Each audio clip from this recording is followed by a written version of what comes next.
You know what finally woke me up? I spent years buying every power tool I could get my hands on. Table saw, planer, jointer, router table, the whole 9 yards. Thousands and thousands of dollars sitting in my shop. And I was still fighting my wood, still getting tear out, still ending up with joints that looked good enough but never felt right in my hands. Then, about 4 years ago, I got to watch a Japanese craftsman work in a small shop outside Kyoto. This man had maybe 6 hand tools on his bench. That was it. No dust collector because there was barely any dust.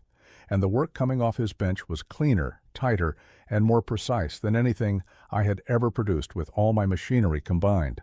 That stopped me cold. Today I am going to walk you through 12 simple Japanese hand tool techniques that consistently beat expensive power tools and show you exactly why they work. Plus, stick around to the end because I have a sharpening trick I learned over there that completely changed how I maintain an edge. Let me get into it. What we are talking about today is not about throwing away your power tools.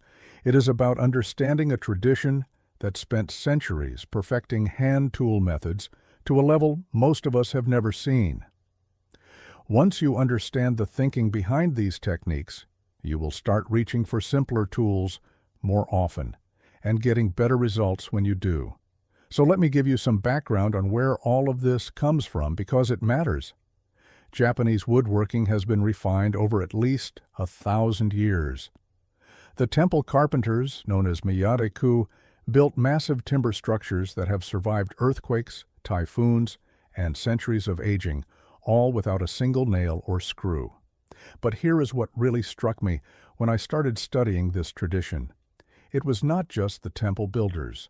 Ordinary Japanese craftsmen, the furniture makers, the toolbox builders, the guys making everyday household items, they all worked with an incredibly small set of hand tools.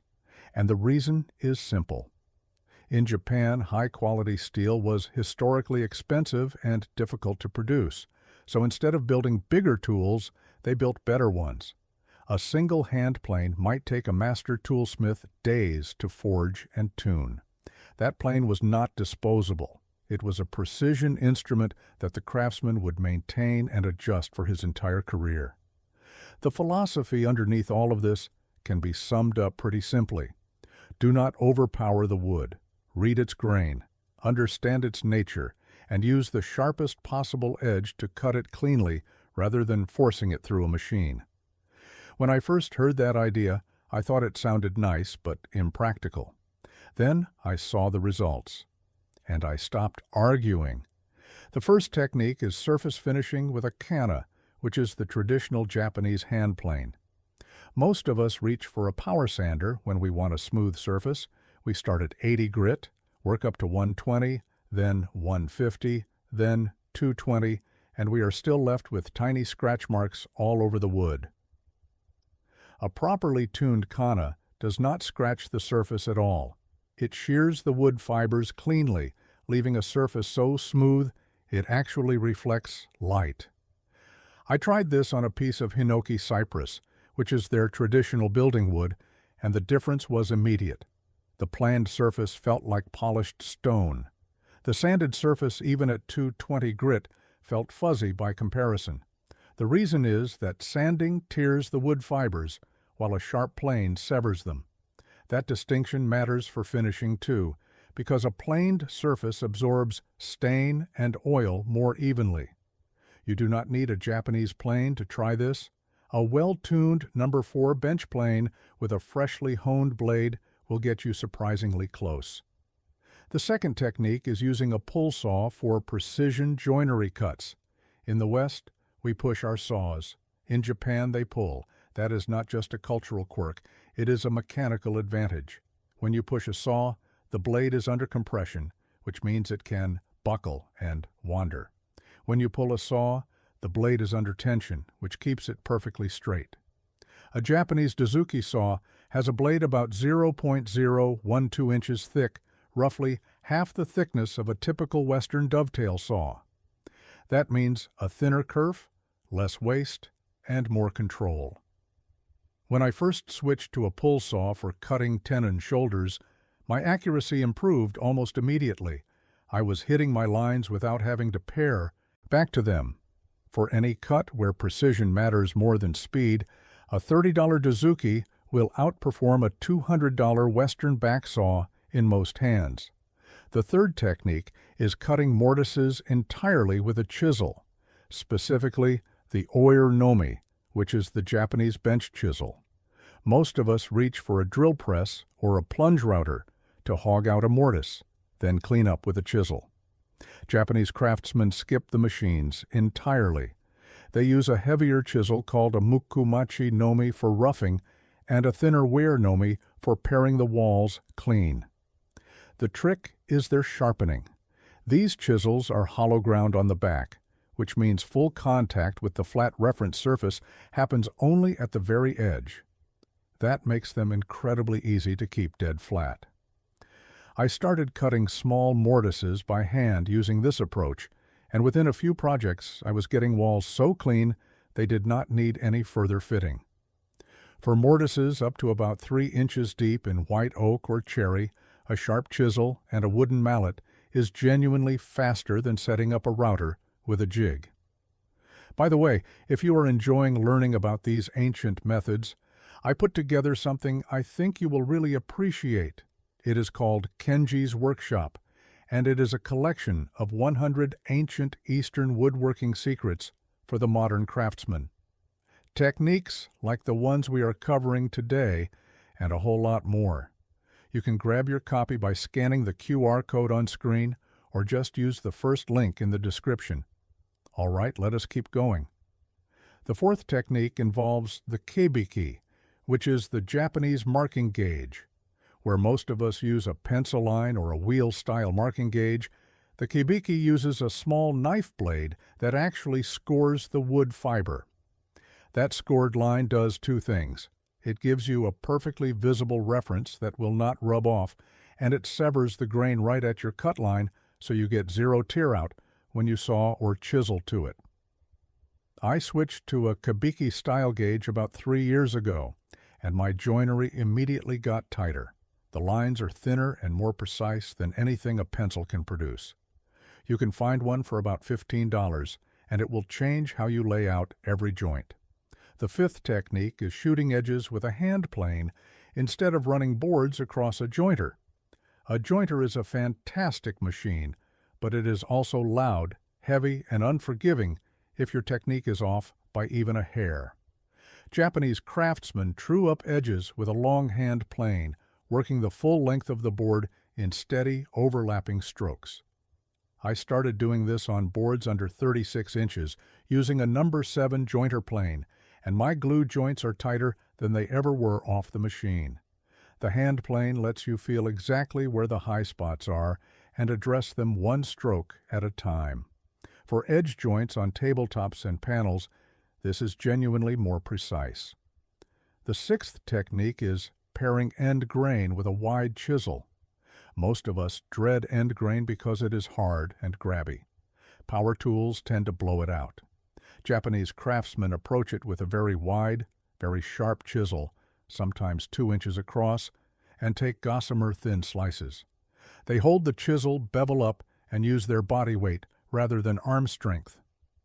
When I tried this on the end grain of a hard maple tenon, the surface came out glass smooth with no splitting at all. The key is sharpness. If your edge is anything less than razor sharp, this will not work. The seventh technique is using a wooden mallet instead of a dead blow or rubber mallet for assembly. Japanese craftsmen use a mallet carved from white oak or Japanese evergreen oak, and the reason is control. A wooden mallet has a natural rebound that tells you exactly how the joint is responding. You can feel when the joint is seating, when it is starting to resist, and when it is home. A dead blow mallet absorbs all of that feedback. I switched to a simple shop-made white oak mallet and immediately noticed I was splitting fewer tenons during assembly because I could feel what was happening. The eighth technique is hand-cut dovetails using a Dozuki saw. I already mentioned the pull saw, but dovetails specifically deserve their own mention. The thin kerf of a Dozuki means your pins and tails fit tighter right off the saw. There is less material to clean up, less room for error, and the saw tracks so smoothly that you can follow a line freehand with very little practice. I cut a set of dovetails in 1/4-inch cherry with a Dozuki, and the joints went together with hand pressure alone. No persuasion needed. The 9th technique is using winding sticks to check for twist instead of relying on a planer or jointer. Winding sticks are just 2 straight parallel sticks that you set on opposite ends of a board and sight across. If the board is twisted, the sticks will be visibly out of parallel. This is a method Japanese craftsmen have used for centuries, and it catches problems that a planer will actually make worse. A planer follows the twist. Winding sticks reveal it, so you can address it with hand planes before you flatten. The 10th technique is chamfering edges by hand instead of with a router. A block plane or a sharp chisel can put a perfect chamfer on an edge in about 10 seconds. No setup, no dust, no router bit to dig in too deep. Japanese craftsmen chamfer almost everything because it protects edges from damage and feels better in the hand. I stopped reaching for my router on chamfers 2 years ago and have not missed it once. The 11th technique is rough shaping with a draw knife instead of a bandsaw. For chair legs, tool handles, and any curved work, a draw knife removes material fast while giving you complete control over the shape. Japanese craftsmen use a 2-handled draw knife called a sen for this work, and the amount of material they can remove in a few strokes is remarkable. It is faster than setting up a bandsaw for one-off shaping, and the surface it leaves needs very little cleanup. The 12th technique is hand-applied finish using tung oil and a cotton pad. Japanese craftsmen traditionally finish with natural oils applied in thin coats by hand, rubbed in with a cotton pad in small circular motions. No spray gun, no brushes to clean. The finish penetrates deep into the plane surface and builds up a warm, natural sheen over 2 or 3 coats. I have been finishing small projects this way for the last couple of years, and the results are more consistent than anything I ever got with a spray setup. Now, let me share some patterns I have noticed over the years, things I used to do myself, that this tradition handles completely differently. The first pattern is reaching for a power tool before thinking about whether a hand tool would actually be faster. When you factor in setup time, dust cleanup, and noise protection, a hand tool is often quicker for small operations. Japanese craftsmen do not even consider the question because their entire workflow is built around hand tools from the start. The second pattern is sanding as the default finishing method. I did this for decades. But sanding damages the wood surface at a microscopic level, and every Japanese craftsman I have spoken with considers it a last resort, not a first step. Planing produces a superior surface in less time once your blade is sharp. The third pattern is over-relying on jigs and fixtures instead of developing hand skill. Japanese woodworking puts the skill in the craftsman's hands, not in an accessory. That sounds intimidating, but it actually simplifies your shop. Fewer jigs means less clutter, and less time building jigs instead of building projects. The fourth pattern is buying thicker, heavier blades, thinking they are more accurate. Japanese saws prove the opposite. A thinner blade with proper tension and tooth geometry cuts more precisely than a thick blade forced through the wood. This was the hardest lesson for me to accept, and the most rewarding once I did.